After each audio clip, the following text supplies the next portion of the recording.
Para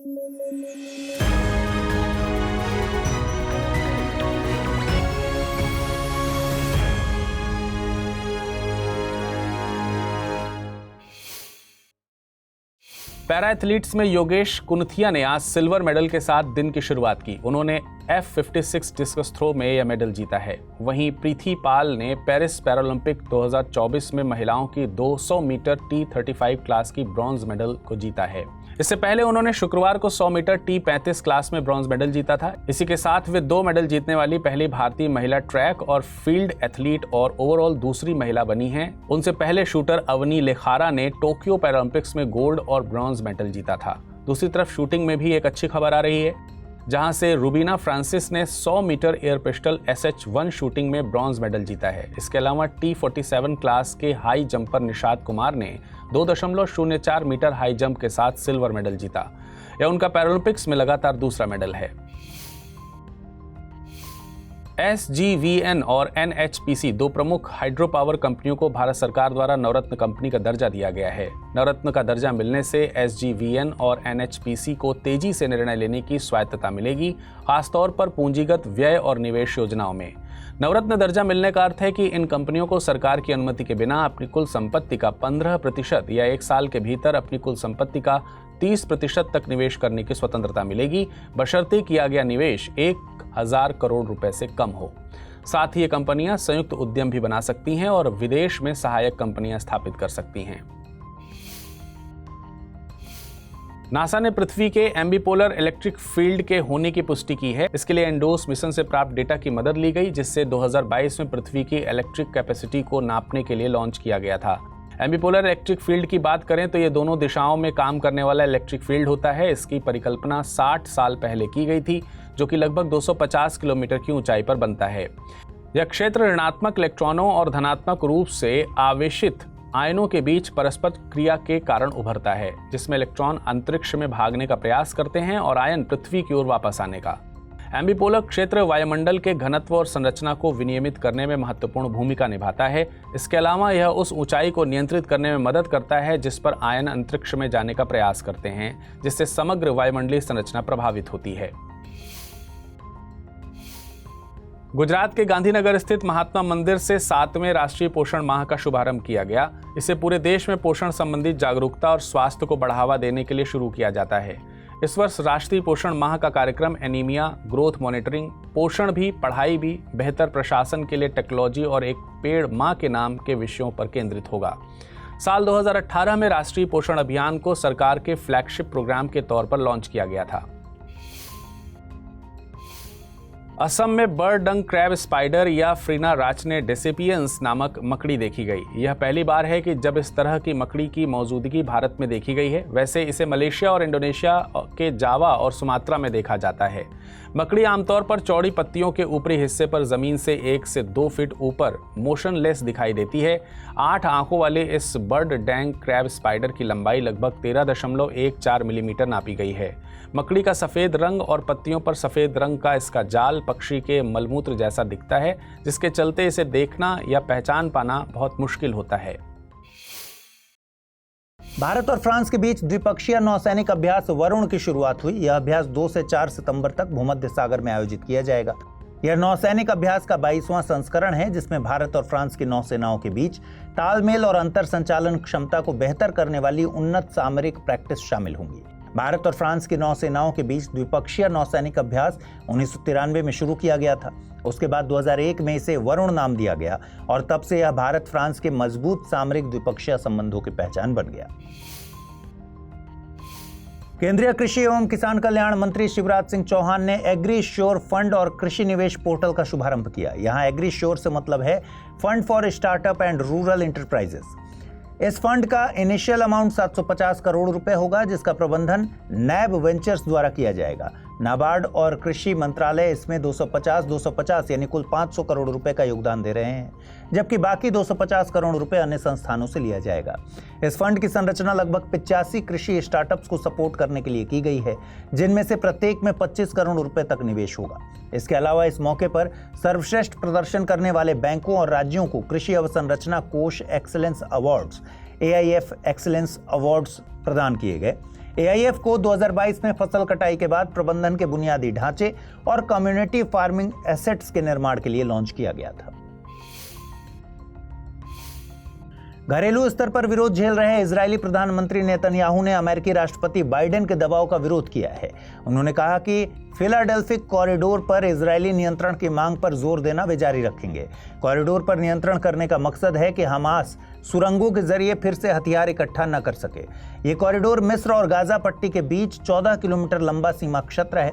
इसके उत्तर में भूमध्य सागर, दक्षिण पूर्व में इजराइल और पश्चिम में मिस्र है। हालांकि इस क्षेत्र को मिस्र और इजराइल के बीच 1979 में हुई शांति संधि के तहत बफर जोन घोषित कर दिया गया था। राष्ट्रीय ई श्रम पोर्टल चर्चा में है। इस पोर्टल के जरिए पिछले 3 सालों में 30 करोड़ से अधिक पंजीकरण किए गए। इस पोर्टल को श्रम और रोजगार मंत्रालय ने 2021 में लॉन्च किया था। पोर्टल का मकसद असंगठित श्रमिकों के व्यापक राष्ट्रीय डेटाबेस का पंजीकरण और निर्माण करना है। यानी यह पोर्टल असंगठित श्रमिकों के लिए वन स्टॉप सॉल्यूशन के रूप में काम करता है। साथ ही पोर्टल में असंगठित श्रमिकों के लाभ के लिए अलग अलग मंत्रालयों द्वारा चलाई जा रही योजनाओं को समेकित किया गया है, ताकि लगभग सभी सामाजिक सुरक्षा योजनाओं की पहुंच को आसान बनाया जा सके। पैरालंपिक 2024 में भारतीय खिलाड़ियों के प्रदर्शन पर एक नजर डाल लेते हैं। सोमवार का दिन खत्म होने तक भारत के खाते में कुल 15 मेडल थे। इनमें 3 गोल्ड मेडल, 5 सिल्वर और 7 ब्रॉन्ज मेडल शामिल थे। और इस दिन मेडल जीतने वाले खिलाड़ियों की बात करें तो सुमित अंतिल ने पुरुषों के जैवलिन थ्रो F64 वर्ग में गोल्ड मेडल जीता और इसी के साथ वे पैरालंपिक में अपने खिताब को डिफेंड करने वाले पहले भारतीय पुरुष पैरा एथलीट बन गए। वहीं नीतेश कुमार ने पुरुष एकल बैडमिंटन SL3 वर्ग में गोल्ड मेडल जीता, लेकिन सुहास यथिराज को पुरुष एकल बैडमिंटन SL4 वर्ग में सिल्वर मेडल से संतोष करना पड़ा। भारत की शीतल देवी और राकेश कुमार ने मिश्रित कंपाउंड ओपन तीरंदाजी स्पर्धा में ब्रॉन्ज जीता। नित्या श्री सिवन ने महिला एकल बैडमिंटन SH6 वर्ग में भारत के लिए ब्रॉन्ज मेडल जीता। World conference on injury prevention and safety promotion का आयोजन भारत में किया जा रहा है। इस 15वीं वर्ल्ड कॉन्फ्रेंस की शुरुआत 2 सितंबर को की गई, जो दुनिया भर का ध्यान सेफ्टी और इंजरी की रोकथाम पर केंद्रित करेगी। इसके अलावा यह सम्मेलन अंतर्राष्ट्रीय विशेषज्ञों को एक साथ एक मंच पर लाता है। इसका लक्ष्य building a safer future for all, equitable and sustainable strategies for injury and violence prevention रखी गई है। इसी मौके पर विश्व स्वास्थ्य संगठन यानी WHO ने WHO south east Asia regional status report on road safety शीर्षक से एक रिपोर्ट जारी की। रिपोर्ट के अनुसार 2021 में वैश्विक सड़क यातायात में लगभग 1.19 मिलियन मौतें हुई, जिसमें 3 लाख से अधिक मौतें साउथ ईस्ट एशिया क्षेत्र में हुई, जो वैश्विक मौतों के 28% के बराबर है। वहीं भारत के स्वास्थ्य मंत्रालय ने भी इस विषय पर national strategy for prevention of unintentional injury शीर्षक से रिपोर्ट जारी की। रक्षा मंत्री राजनाथ सिंह की अध्यक्षता में तीनों सेनाओं का पहला संयुक्त कमांडर सम्मेलन आयोजित हुआ। यह सम्मेलन सशक्त और सुरक्षित भारत, सशस्त्र बलों में परिवर्तन थीम के साथ 4 सितंबर यानी आज शुरू हुआ। सम्मेलन एक ऐसा मंच प्रदान करेगा जिससे सशस्त्र बलों के भीतर आंतरिक प्रक्रिया में सुधार लाया जा सके। साथ ही इसका मकसद भारत में सर्वोच्च सैन्य नेतृत्व के बीच अवधारणाओं, रणनीति और सर्वोत्तम प्रथाओं का आदान प्रदान करके मजबूती प्रदान करना है। आपको बता दें कि प्रधानमंत्री अब हर 2 साल में एक बार संयुक्त कमांडर सम्मेलन में सैन्य कमांडरों को संबोधित करेंगे और रक्षा मंत्री के नेतृत्व में हर साल संयुक्त सम्मेलन आयोजित किया जाएगा। ई गवर्नेंस पर 27वें राष्ट्रीय सम्मेलन का आयोजन मुंबई में किया जा रहा है। इस सम्मेलन में 5 श्रेणियों में ई गवर्नेंस 2024 के लिए राष्ट्रीय पुरस्कार प्रदान किए जाएंगे, जिसमें सबसे ज्यादा सुर्खियों में रहा है वोखा साथी, जिसे ई गवर्नेंस योजना 2023-24 के लिए स्वर्ण पुरस्कार और राष्ट्रीय पुरस्कार मिला। यह सम्मान इसलिए भी महत्वपूर्ण हो जाता है क्योंकि पहली बार नागालैंड की किसी पहल को ई गवर्नेंस में योगदान के लिए स्वर्ण पुरस्कार मिला है। AI आधारित वोखा साथी व्हाट्सएप चैटबॉट 40 से अधिक सेवाओं को एकीकृत करता है, जो उपयोगकर्ता के अनुसार AI बेस्ड इंटरफेस प्रदान करता है। इसका मकसद नागरिक जुड़ाव को बढ़ाना, समय पर सहायता सुनिश्चित करना है, ताकि सरकार और नागरिकों के बीच 2 वे कम्युनिकेशन के जरिए प्रोएक्टिव सूचना शिक्षा अभियान को मजबूत किया जा सके। विधि एवं न्याय विभाग द्वारा आयोजित एक इवेंट में नए नोटरी पोर्टल का शुभारंभ किया गया। इस पोर्टल को अर्जुन राम मेघवाल ने लॉन्च किया।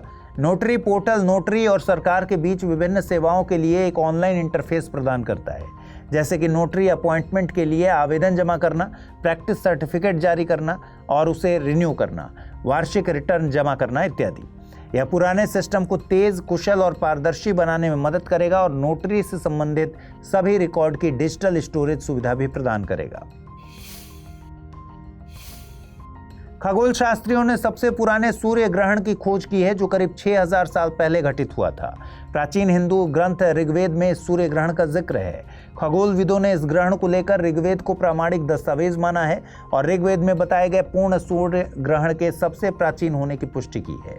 खगोल शास्त्रियों ने डिस्क्रिप्शन की जांच करके तारीख के बारे में पता लगाया और 2 संभावित तिथियों 22 अक्टूबर 4202 BC और 19 अक्टूबर 3811 BC की पहचान की, जो सबसे प्राचीन लिखित सूर्य ग्रहणों की मानी जा रही है। Crown prince Sheikh Khalid Mohammed ने यूएई की राजधानी अबू धाबी में आईआईटी दिल्ली के पहले इंटरनेशनल कैंपस का उद्घाटन किया। इस दौरान उन्होंने दोनों देशों के कैंपस के बीच रणनीतिक साझेदारी से जुड़े प्रोजेक्ट्स भी साइन किए। इस कैंपस के ग्रेजुएशन प्रोग्राम में विद्यार्थियों का चयन प्रतिष्ठित जेईई एडवांस परीक्षा और विशेष रूप से अंतर्राष्ट्रीय विद्यार्थियों के लिए डिजाइन किए गए कंबाइंड एडमिशन एंट्रेंस टेस्ट यानी CAET के जरिए किया जाएगा।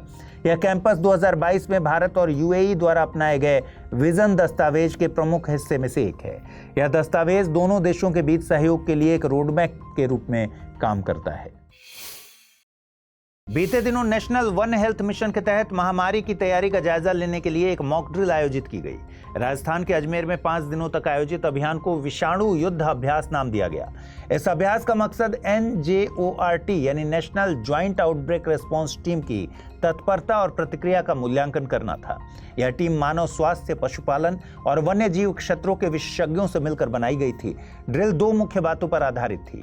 पहली, मॉक आउटब्रेक के लिए जिम्मेदार वायरस की जांच और पहचान करना, और दूसरी, मानव और पशुओं में बीमारी के प्रसार को नियंत्रित करने के लिए कार्रवाई शुरू करना। उत्तर प्रदेश सरकार वाराणसी में एक वैदिक 3D संग्रहालय का निर्माण कराएगी। यह संग्रहालय वाराणसी के ही संपूर्णानंद संस्कृत विश्वविद्यालय में स्थित होगा। यह अत्याधुनिक संग्रहालय भारतीय ज्योतिष, खगोल विज्ञान और वैदिक साहित्य को समर्पित होगा। संग्रहालय वैदिक साहित्य के विकास को महत्व देगा, जिसमें 16 संस्कारों, 64 कलाओं और 18 विद्या स्थानम शामिल होंगे। इसके अलावा संग्रहालय भारतीय ऋषियों के योगदान पर प्रकाश डालेगा और शास्त्रार्थ की परंपरा को पुनर्जीवित करने के लिए एक मंच के रूप में काम करेगा। FWDA यानी flying wedge defence and aerospace company ने देश के पहले स्वदेशी मानव रहित लड़ाकू विमान के सफल उड़ान की घोषणा की है। इस विमान को FWD-200B नाम दिया गया है। इसे मीडियम एल्टीट्यूड लॉन्ग एड्योरेंस मानव रहित लड़ाकू हवाई वाहन के रूप में वर्गीकृत किया गया है। इसका अधिकतम टेक ऑफ वेट 102 kg है और ये अपने साथ 30 kg के पेलोड ले जाने में सक्षम है। इसमें निगरानी के लिए ऑप्टिकल पेलोड और हवाई हमलों और बमबारी के लिए मिसाइल जैसे हथियार लगे हैं। यह 12000 फीट की ऊंचाई तक उड़ने में सक्षम है। हालांकि 15000 फीट तक की अधिकतम ऊंचाई तक भी ये जा सकता है। इसकी अधिकतम गति 250 किलोमीटर प्रति घंटा है और यह 7 घंटे तथा 800 किलोमीटर तक की उड़ान भरने की क्षमता रखता है। भारत सरकार अंतर्राष्ट्रीय बाजारों में भारतीय अल्कोहल और गैर अल्कोहल पेय पदार्थों को बढ़ावा देने की योजना बना रही है। एपिडा यानी agricultural and processed food products export development authority प्रमुख विदेशी डेस्टिनेशन पर निर्यात को बढ़ाने का काम कर रही है और इसके लिए अगले कुछ वर्षों में 1 अरब अमेरिकी डॉलर के निर्यात का लक्ष्य रखा गया है। एपिडा ने कहा है कि भारत वर्तमान में अल्कोहल पेय पदार्थों के निर्यात के मामले में दुनिया में 40वें स्थान पर है। ऐसे में निर्यात के मद्देनजर अपार संभावनाएं दिख रही हैं। पेरिस पैरालंपिक 2024 के 7वें दिन भारतीय एथलीट्स का जलवा जारी रहा। 7वें दिन भारत ने 4 मेडल जीते और इनमें 2 गोल्ड मेडल शामिल थे। ये गोल्ड मेडल हरविंदर सिंह और धर्मवीर ने अलग अलग प्रतिस्पर्धा में जीते हैं। हरविंदर सिंह ने तीरंदाजी रिकर्व ओपन फाइनल में गोल्ड मेडल जीतकर इतिहास रच दिया। वे पैरालंपिक या ओलंपिक में गोल्ड मेडल जीतने वाले पहले और एकमात्र भारतीय तीरंदाज बन गए। वहीं पुरुषों के क्लब थ्रो F51 के फाइनल में धर्मवीर ने 34.92 मीटर की दूरी तक थ्रो करके गोल्ड मेडल जीता। इस थ्रो के साथ उन्होंने एशियाई रिकॉर्ड भी तोड़ा। इलेक्ट्रॉनिक्स और सूचना प्रौद्योगिकी मंत्रालय ने विश्वसनीय ब्लॉकचेन टेक्नोलॉजी स्टैक को लॉन्च किया है। इसे ब्लॉकचेन एज अ सर्विस प्रदान करने के लिए डिजाइन किया गया है। नया प्लेटफॉर्म विभिन्न अनुमति प्राप्त ब्लॉकचेन आधारित एप्लीकेशंस का समर्थन करता है। इसके अलावा सरकार ने NBF लाइट नामक एक ब्लॉकचेन सैंडबॉक्स प्लेटफॉर्म, राष्ट्रीय ब्लॉकचेन पोर्टल और प्रामाणिक का भी अनावरण किया। NBF लाइट प्लेटफॉर्म स्टार्टअप और शिक्षाविदों के लिए डिजाइन किया गया एक लाइट ब्लॉकचेन है ताकि वे तेजी से प्रोटोटाइप एप्लीकेशन बना सकें। वहीं प्रामाणिक मोबाइल ऐप के ऑरिजिन को वेरीफाई करने के लिए एक ब्लॉकचेन सक्षम विकल्प देगा। इसके अलावा राष्ट्रीय ब्लॉकचेन पोर्टल को देश भर में ब्लॉकचेन पहलों को और अधिक समर्थन देने के लिए लॉन्च किया गया है। 9 सितंबर को राजस्थान स्थित महाजन फील्ड फायरिंग रेंज में भारत अमेरिका की सेना सैन्य अभ्यास शुरू करेंगी। ये इस एक्सरसाइज का 20वां संस्करण है जिसे युद्ध अभ्यास के नाम से जाना जाता है। यह दोनों देशों के बीच अब तक का सबसे बड़ा संयुक्त सैन्य अभ्यास होगा जिसमें दोनों देशों के 600 सैनिक हिस्सा लेंगे और इसमें अमेरिका की ओर से पहली बार high mobility artillery rocket system तैनात किया जाएगा। यह सिस्टम लंबी दूरी तक सटीक हमला करने में सक्षम है। अभ्यास के दौरान भारत भी अपनी नई पीढ़ी की हथियार प्रणाली का प्रदर्शन करेगा। प्रधानमंत्री नरेंद्र मोदी ने आज गुजरात के सूरत में जल संचय जन भागीदारी पहल की शुरुआत की। उन्होंने बारिश की हर बूंद को एक मूल्यवान संसाधन में बदलने के लिए सामूहिक कार्रवाई का आग्रह किया। इस पहल का मकसद जल शक्ति अभियान कैच द रेन की गति को मजबूत करना है। यह पहल नागरिकों, स्थानीय निकायों, उद्योगों और हितधारकों को वर्षा जल संचय संरचनाओं को लागू करने के लिए प्रेरित करेगी। इस कार्यक्रम के अंतर्गत राज्य भर में सामुदायिक भागीदारी से लगभग 24,800 वर्षा जल संचयन संरचनाओं का निर्माण किया जा रहा है। ये संरचनाएं वर्षा जल संचयन को बढ़ाने और दीर्घकालिक जल स्थिरता सुनिश्चित करने में सहायक होंगी। गेमिंग की बढ़ती लत के बीच इलाहाबाद हाई कोर्ट का एक बड़ा फैसला आया है। कोर्ट ने कहा है कि पोकर और रमी जुए के बजाय कौशल के गेम हैं। कोर्ट ने संबंधित प्राधिकरण को इस मुद्दे पर फिर से विचार करने और याचिकाकर्ता को सुनवाई का अवसर देने के लिए कहा है और 6 सप्ताह की अवधि के भीतर एक तर्कसंगत आदेश पारित करने के निर्देश दिए हैं। न्यायालय का यह निर्णय संविधान के आर्टिकल 226 के तहत दायर याचिका के जवाब में आया है। आपको बता दें कि जिस तरह सुप्रीम कोर्ट आर्टिकल 32 के तहत रिट जारी करता है, उसी तरह हाई कोर्ट को भी आर्टिकल 226 के तहत सभी प्रकार के रिट जारी करने का अधिकार है और ये रिट नागरिकों के मौलिक अधिकारों के प्रवर्तन अथवा किसी अन्य मामले के लिए भी जारी किए जा सकते हैं। यूएई यानी संयुक्त अरब अमीरात ने बाराकाह न्यूक्लियर एनर्जी प्लांट को सफलतापूर्वक पूरा कर लिया है। अबू धाबी के अल धाफरा में स्थित यह संयंत्र यूएई और अरब वर्ल्ड का पहला परमाणु ऊर्जा संयंत्र है। इस संयंत्र में APR 1400 यानी एडवांस्ड पावर रिएक्टर 1400 मेगावाट बिजली उत्पन्न करने वाले 4 परमाणु रिएक्टर हैं जो यूएई की बिजली की जरूरतों का 25% तक आपूर्ति करेंगे। यह यूएई की ऊर्जा स्रोतों में विविधता लाने और ऊर्जा सुरक्षा सुनिश्चित करने के प्रयासों का हिस्सा है। पूरी क्षमता से शुरू होने के बाद यह संयंत्र हर साल 22 मिलियन टन कार्बन उत्सर्जन को रोकेगा, जो सड़कों से 4.8 मिलियन कारों को हटाने के बराबर है।